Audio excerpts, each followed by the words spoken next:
What is up, YouTube? My name is Evan, and this is The Edge. And today we're talking about another card from the new set, Roaring Skies. It's Shedinja. And there's already been a little talk about him, but I think we need to kind of focus on him just so that we can appreciate how interesting and truly unique this guy is. First of all, he's a 30 HP stage 1, so obviously more than a little frail, and he has a 1 energy retreat. Now, he doesn't have any weakness or resistance, but that's not what's important. It's this guy's attacks that make him important. First of all, for 1 grass energy, he can put 1 damage counter on each of your opponent's Pokemon. Not deal damage, but put a damage counter on them. And then he switches with 1 of your benched Pokemon, which means he can be good to have on your bench if for no other reason than once somebody gets knocked out, you can put him in the active slot if he has a grass energy, and then just attack to free treat him into anybody, essentially. While giving everybody a little bit of damage too, which is nice. But it's his Hopeless Scream attack that really makes this guy stand out. For 1 colorless energy, it's 50 damage for every damage counter on him. Now, granted, he can only have 2 damage counters on him like this before he's knocked out anyway, but even with just 2 damage counters on him, he can deal 100 damage for a single energy of any type with Hopeless Scream. But there are some other ways we can kind of play around with this guy. Well, first of all, this first attack is worthy of a little bit of attention because there are cards that like having damage counters on all your opponent's Pokemon.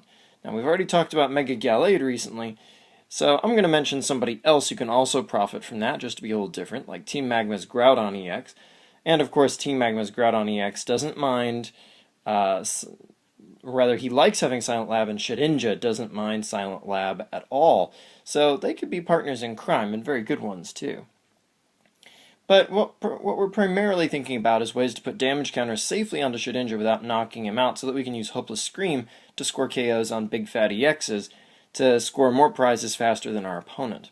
Frozen City is one of the best ways I think we can do this. It's very straightforward and it's very effective. Basically, you just have the Frozen City out, which already damages your opponent, which is nice. But just by attaching the energy for Hopeless Scream, we put the 2 damage counters onto Shedinja, allowing him to just hit for 100 right off the bat. As simple as that. No strings attached, nothing more complicated. And so that's quite nice. Another way we could put damage counters on, of course, is we could use Rainbow Energies. But, of course, attaching Rainbow Energy to Shedinja may be a little underwhelming. While it will let him use his Cursed Rain, it's only 50 damage from Hopeless Scream, and is one of our few Rainbow Energies that might be better invested somewhere else. Hence cards like Aromatisse, which could take that rainbow energy that's attached to Shedinja and then move it somewhere else instead.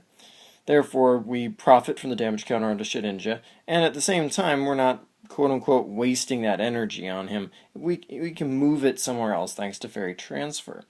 So, an interesting combo, though not necessarily one of my personal favorites. I think one of my favorite cards for this guy is actually Training Center, giving any Stage 1 or Stage 2 Pokemon an extra 30 HP, meaning that Shedinja is now, with Training Center around, essentially a 60 HP Pokemon, meaning he can take up to 50 damage before he is actually KO'd, meaning that he could potentially be dealing 250 damage for a single energy.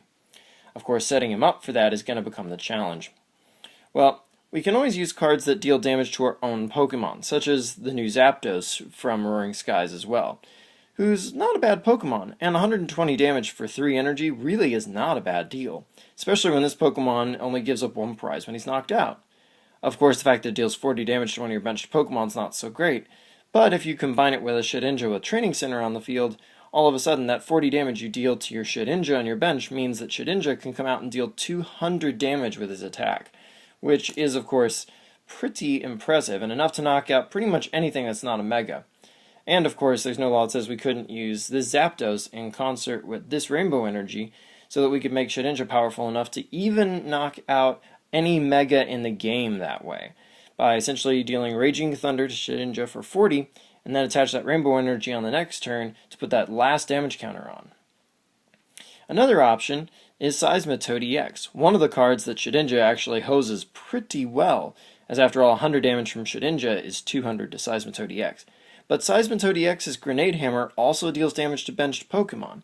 He deals 30, but with Training Center once again, that's enough that Shedinja can still live.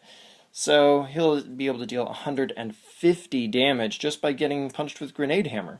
And of course, once again, Rainbow Energy can go well in concert with that. So, just lots of ideas for this interesting Stage 1 Pokemon. And I would not mind seeing Shedinja kind of running around. He's a little on the cheap side, but in a good way. I like rogue strategies like this, and I think they're always worth considering. So until next time, like, comment, subscribe, check me out on Twitter, and I will see you next time with more Pokemon content.